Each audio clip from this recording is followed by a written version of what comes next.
I'm going on a business trip for the next 3 days, he announced. I wonder how many times I've been left alone on the weekends due to such trips. I'll be late due to overtime, he often said, resulting in countless nights without a family dinner. At first, I thought it was better not to know, but eventually my husband's repetitive actions received what he deserved. My name is Nancy, a part-time housewife at 44. My husband, Paul, is 46, a corporate employee at a certain company. While his work is not bad, he is a man who values his style and appearance above all else. We've been married for 19 years. The year after our wedding, our son William was born, and without any significant issues, our marital life has reached this point.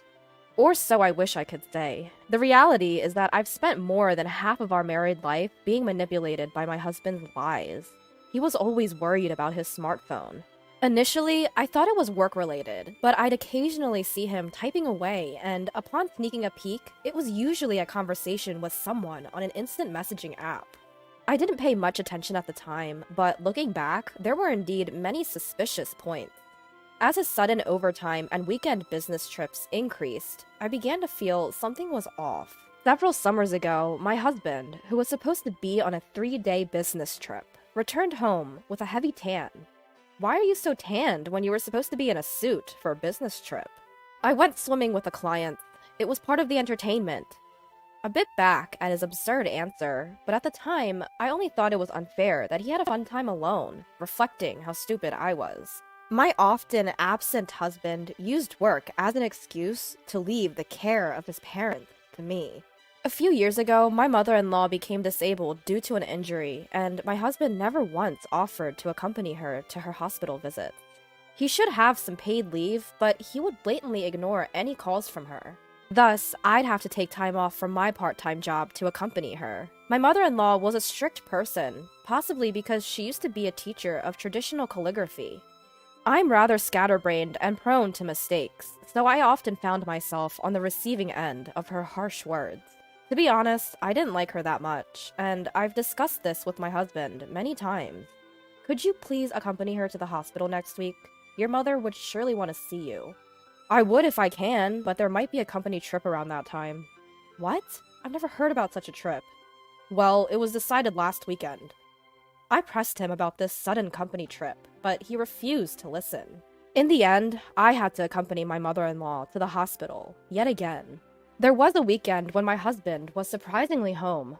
Our son, who was now in 5th grade, had been performing well in his soccer team, so I suggested that we go watch his game together. Every parent watching the children's game lost themselves in the cheer. Our son coordinated well with his teammates, leading the game solidly, and they achieved a splendid victory. Both parents and children were wildly excited about the team's results, and we, as a married couple, joined hands in joy after a long time. The one who approached us at this moment was a mother of a teammate, Patricia.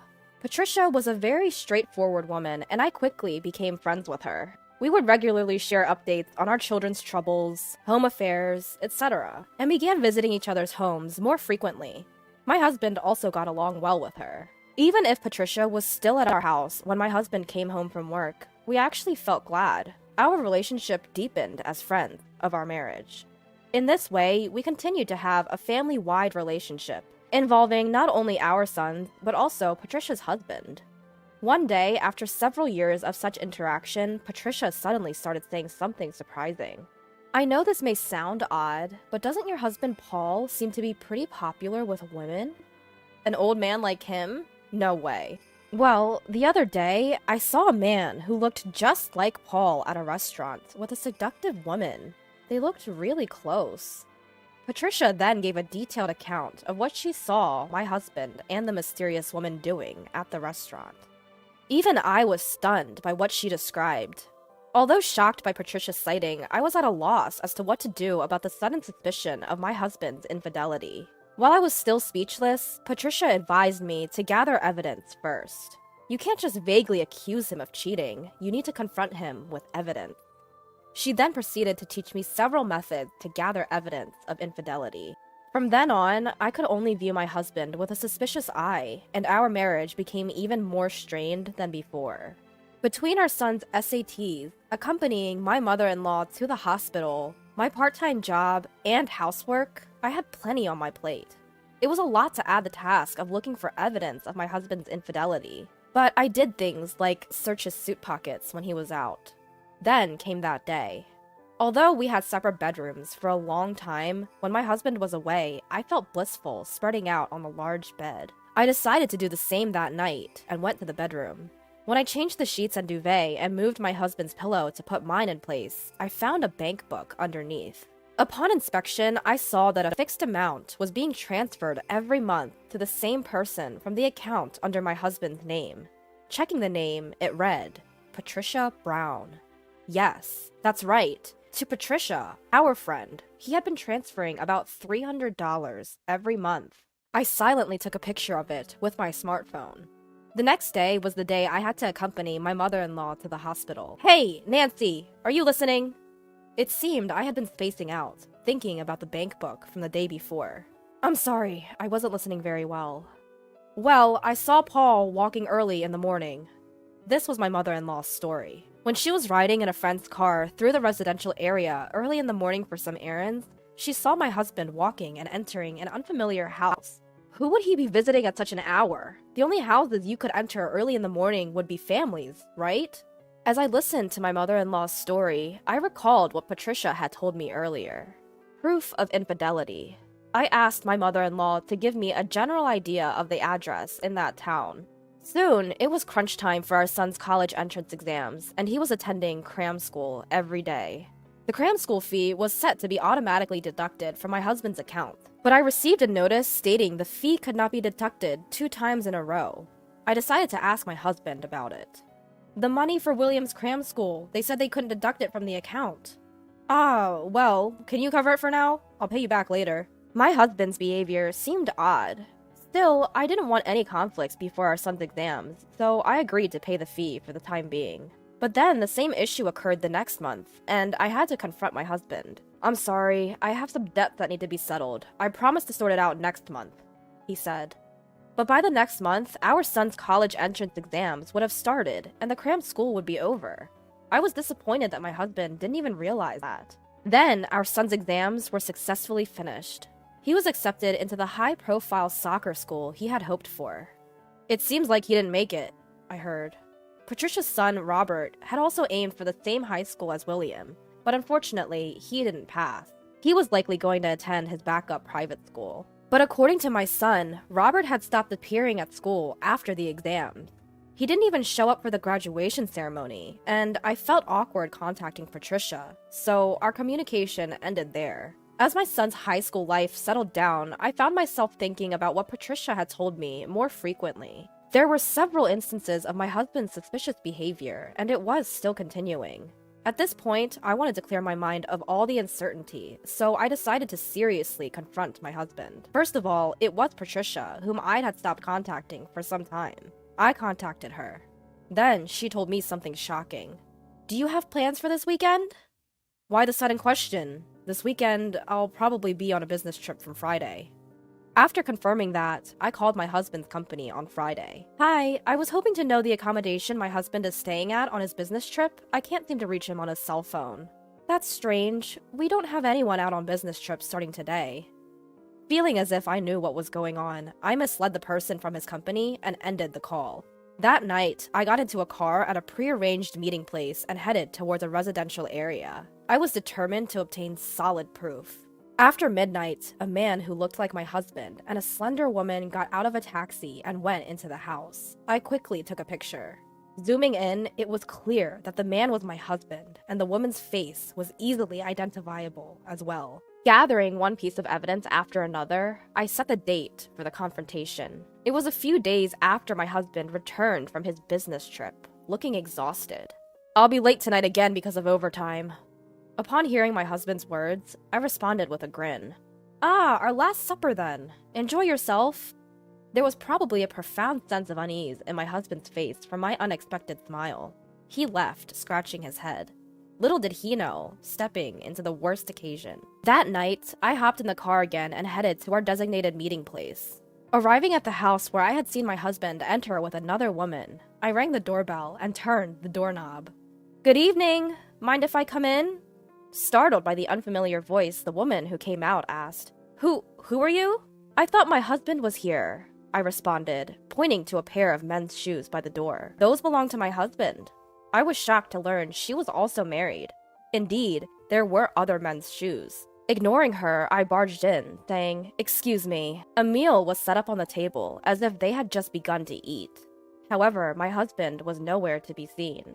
Looking around, I noticed a window leading to the backyard was open. Got him.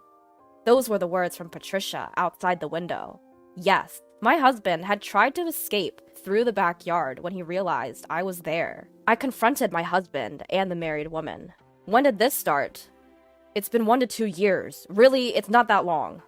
Listening to my husband justify that a 1 to 2 year affair wasn't long, I responded, 10 years, right? I know it. It's been going on for a long time. With that girl from your office, right? What are you talking about? Upon hearing my words, both Sarah and Patricia twisted their faces in confusion.